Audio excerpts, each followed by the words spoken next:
আমাদের গল্পের প্রথমেই দেখা যাচ্ছে অরিত্র আর আকাশকে। আকাশ বলছে, চনা দাদা আজকে স্কুলে না গেলেই তো ভালো হয়। স্কুলে না গেলে মার খেতে হবে না, অঙ্ক করতে হবে না, বাবার কাছে মারও খেতে হবে না। সেই কথাটা বলে আকাশ বসে পড়ে। তারপর তারা কিছুক্ষণ পরে গ্রামের পথ ধরে সেই বট গাছের দিকে হাঁটা শুরু করে। তারা হাঁটতে হাঁটতে যাচ্ছে। তারা জানে না যে তাদের সামনে কি বিপদ অপেক্ষা করছে।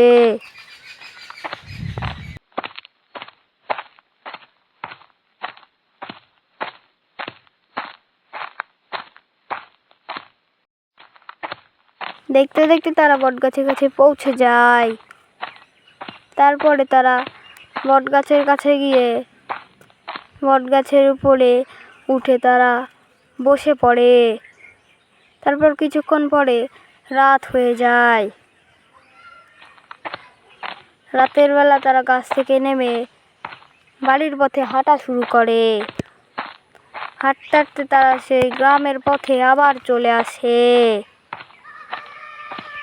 তারা হাঁটতে হাঁটতে আসে, কেউ যেন কথা বলছে এমন একটি আওয়াজ শুনতে পায় আকাশ ও অরিত্র।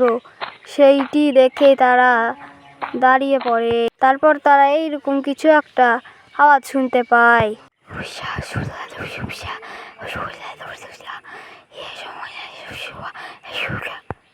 এইটি শুনে অরিত্র বলে, কি রে, আমাদেরকে ভয় দেখাচ্ছিস? সাহস থাকলে আমার সামনে আয়।